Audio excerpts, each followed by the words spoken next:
Hello and welcome to another in the 10-minute tip series of recorded programs for credit and collection professionals. This one is titled An Introduction to Exporting for Credit Professionals. My name is Michael Dennis and I will be your presenter today. Let's begin with an overview. Exporting gets a bad rap, but exporting is a great way for companies to increase their sales and profits, assuming, of course, that it can be done safely and properly. There's a significant projected growth in global trade in 2018. There is significant projected growth in exporting for U.S.-based companies in 2018. Exporting enables companies to use their production capacity and capabilities more fully in order to benefit from economies of scale. There are a number of myths and misconceptions about export credit management and about exporting that we need to explore in order to be more proficient at managing export-related credit risk. Let's talk about some of those myths. Number one, and arguably the most important, is that exporting is too risky. It's risky from the perspective that a customer may delay payment or may default on payment, and the likelihood of those delays or defaults is so high that a U.S.-based company considering exporting shouldn't export. The reality is that exporting sometimes involves significant risk, but frequently it involves not significantly more risk than sales to domestic customers. Myth: getting paid for exports can be difficult. The reality is that exporting is so mature in the way that companies do business that there are numerous reliable payment methods, including, of course, wire transfers. Myth: exporting is simply too complex for many companies to take on. The reality is that exporting typically involves relatively minimal amounts of paperwork. It's not that there's no documentation. It's not that there are no paperwork requirements. It's that they are not so overwhelmingly complicated that companies considering exports should simply walk away and say, this isn't for us.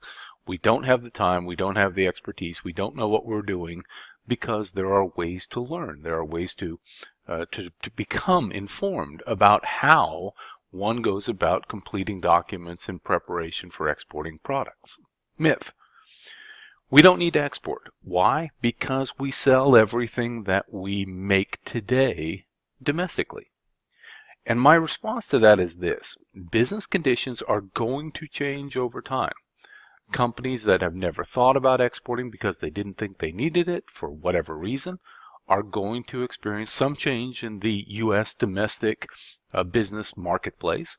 And some of those companies are going to go out of business, and some of those companies are going to come to the conclusion that the best way forward is to sell both domestically as well as internationally. Myths and realities continued. Myth: the company in question is simply too small to export. The reality is that according to the U.S. government and statistics that are published by the government, 30% of all U.S.-based companies that export have 20 employees or less. Myth: there may be no market for your company's products internationally, overseas, in the export market. The reality is, if you are able to sell your products here in the U.S., there is a very good chance that there's a market for those products somewhere else, in another country, internationally. Myth: language barriers are a barrier to exporting, and the reality is very different. English will get you a long way. English is often spoken in foreign countries. English is the language of international business. And if that's not enough, online translations are readily available for written documents, and if that's not enough, you can always hire a translator at a relatively modest cost to act as an intermediary if the scenario arises in which a foreign customer or prospective customer does not speak English. And again, my experience and the experience of many companies that export is that, again, English is the international language of business. Do you need an export license? This is a very good question. And the answer is that most of the time, the overwhelming majority of the time, a U.S.-based company thinking about exporting does not need an export license to do so. In fact, only about 5% of exports require export licenses from the U.S. government, from the Commerce Department, or from other government entities.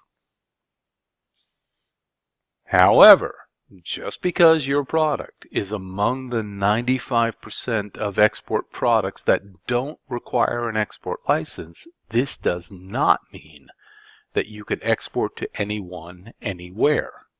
For example, you can't sell to denied persons or denied parties. Those are terms that are used to describe entities or persons to whom U.S.-based companies are not permitted to export, or you're not permitted to export to certain countries, certain regions. For example, because it's topical, because it's in the news, we would, generally speaking, not be permitted to export anything to North Korea.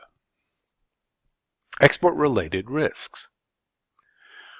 One of the realities of export credit risk management is that it is difficult for you, as the credit manager working for a company that is in the business of exporting, to verify the creditworthiness of an applicant company. It's not your imagination. It's hard to get information here in the U.S.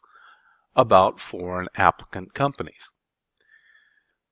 Having said that, it is also fair to say that in some parts of the world it's not tremendously more difficult. It may be more expensive, but not tremendously more difficult to get reliable information about an applicant company from a third-party provider of information, such as a credit reporting agency, such as, for example, because there are many of them, for example, Dun & Bradstreet.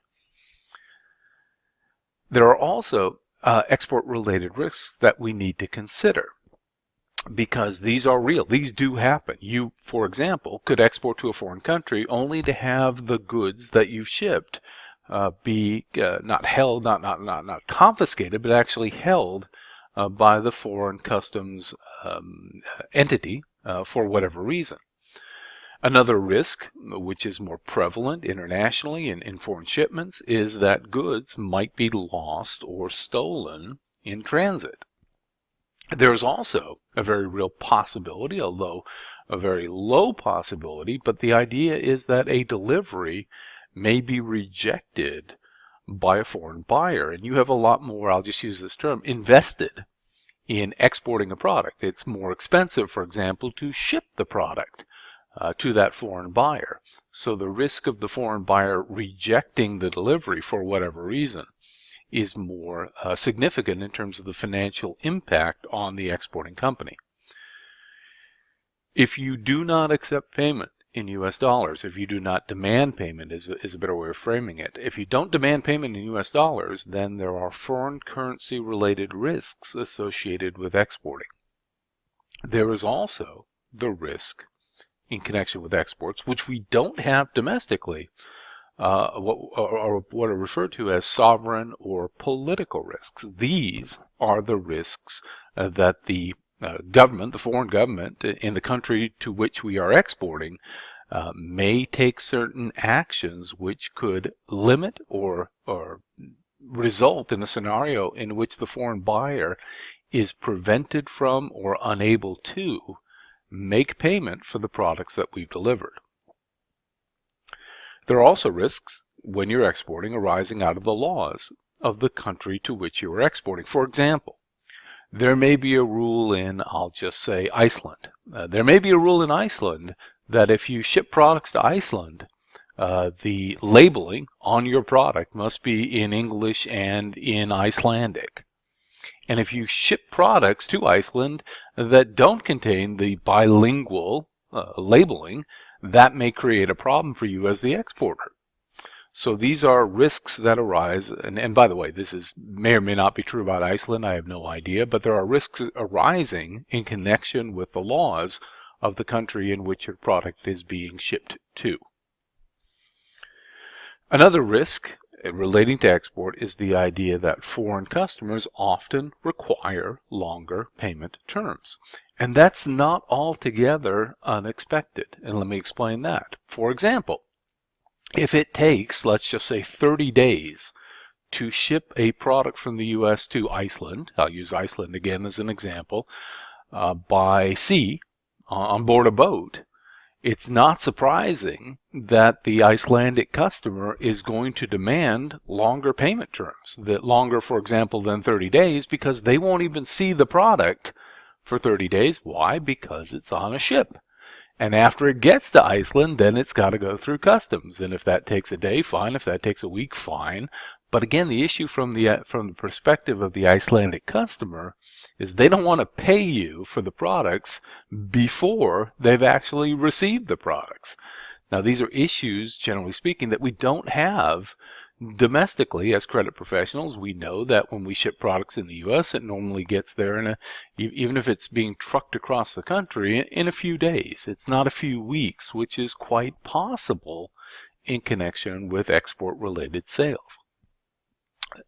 There is another approach, or an approach I'd ask you to consider. As an alternative to exporting, many U.S.-based companies do one of these things. They sell to domestic customers and let them, their customers, export those products if they choose to do so. They may, in fact, decide that they will find a domestic buyer or an intermediary, such as a broker or a distributor, a company that represents potentially foreign customers and end customers or end users, and ask them, those entities, those intermediaries, those distributors, those brokers, to handle everything in connection with exporting the products. And again, distributors are a reasonably good alternative to the idea that we want to be in the business of exporting. So thank you very much for your time and attention. I hope sincerely that you found this program to be interesting and useful. If you're interested in hearing the entire on-demand program relating to export credit management, please contact the sponsoring association. The topics, by way of example, covered in that program include letters of credit, anti-boycott laws, export documentation, export credit insurance, export credit risk management strategies, how to interpret and understand foreign financial statements, and how to establish appropriate payment terms for your foreign customers. Again, thank you very much for your time and attention.